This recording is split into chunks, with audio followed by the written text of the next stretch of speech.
देवगिरी या ठिकाणी आलेलो आहोत. पण देवगिरी हे नाव कसं पडलं हे अगोदर आपण समजून घ्यायचं आहे. देवगिरी म्हणजे देवांचा पर्वत, गिरी म्हणजे पर्वत. पण ते नाव कसं बदललं हा इतिहास आपण अगोदर समजून घ्यायचा. इसवी सन 1327 साली मोहम्मद बिन तुगलक हा जो शासक होता त्यानं काय केलं, त्याची जी राजधानी दिल्ली त्या ठिकाणी होती, त्यानं या ठिकाणी आक्रमण केलं आणि यादवांना हरवलं आणि दिल्लीवरून त्याची जी राजधानी होती ती राजधानी या ठिकाणी आणली आणि त्यानं याचं नामकरण केलं. देवगिरीचं नामकरण दौलताबाद असं केलं. यादव राजा 5वा बिल्लम यानं या ठिकाणी 12व्या शतकामध्ये म्हणजे 11व्या शतकाच्या शेवटच्या उत्तरार्धामध्ये 1160 साली साधारणपणे हे बांधकाम केलेलं आहे. अतिशय उत्कृष्ट असा हा नमुना आहे, मजबूत बांधकाम.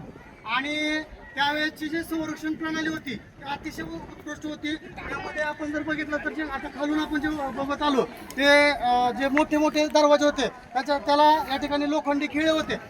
असे मजबूत दरवाजे होते की जरी हत्ती जरी येऊन त्याला धडकला तरी ते दरवाजे तुटणार नाहीत, असे मजबूत दरवाजे होते. शिवाय हा जो आपण उंच या ठिकाणी बघतो 200 मीटर समुद्र सपाटीपासून 200 मीटर वरती आहे. आणि अशा पद्धतीनं जर शत्रू खालून आला तर त्याला चढाई करणं खूप अवघड व्हावं एवढं सोपं नव्हतं ते चढाई करणं. अशा प्रकारचे बुरुज बांधलेले आहेत जेणेकरून जर खालून शत्रू आला तर या ठिकाणी वरून जी सिस्टीम होती वरून खालून येणारा शत्रू दिसला पाहिजे अशी व्यवस्था होती. आता आपण इकडे जो बघतोय तो आहे चार मिनार. याची उंची जर पाहिली तर 63 मीटर उंची आहे याची.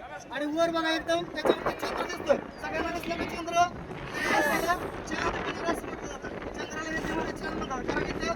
मुस्लिमांचं राज्य होतं, मुघलांचं राज्य होतं आणि म्हणून याला चांद मिनार असं म्हटलं जातं. अतिशय उत्कृष्ट असा हा नमुना आहे. याच्यावरून सुद्धा टेहाळणी केली जायची, जसं बुरुजावरून तसं हा टेहाळणीसाठी सुद्धा वापरला जात होता.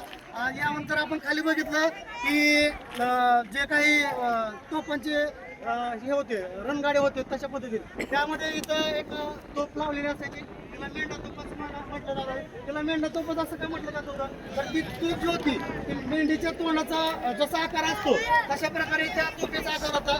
आणि म्हणून ती तोफ शत्रूचा नाश करण्यासाठी शत्रूंना हरवण्यासाठी वापरली जात होती आणि म्हणून सगळ्या तोफेमध्ये ती महत्वाची तोफ होती. म्हणून आता या ठिकाणी आपल्याला तिथं पाहायला पण मिळत आहे मेंढा तोफ म्हणून तिला ओळखलं जात आहे. त्यानंतर खाली हत्ती पोहण्यासाठी किंवा हत्तींना स्नान करण्यासाठी हत्ती तलाव बांधलेले आहेत वेगवेगळ्या प्रकार. त्यामध्ये भारत महाल पुस्तकामध्ये वाचतो, परंतु हे प्रत्यक्षात बघितल्यानंतर विद्यार्थ्यांच्या लक्षात येतं की कशा प्रकारे आपला हा इतिहास समृद्ध आहे, अतिशय समृद्ध इतिहास आहे.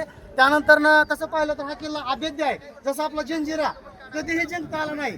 किल्ल्याचे प्रकार किती आहेत? 3 आहेत. एक जमिनीवरचा किल्ला त्याला भुईकोट किल्ला म्हणतो आपण. त्यानंतर डोंगरावरचा किल्ला हा कुठल्या प्रकारामध्ये मोडतो मग डोंगरावरचा, त्याला गिरिदुर्ग असं म्हणतात. आणि जो समुद्राचा किल्ला असतो त्याला या ठिकाणी काय म्हणतात रे? जलदुर्ग. त्यामध्ये जंजिरा असेल, सिंधुदुर्ग असेल असे किल्ले.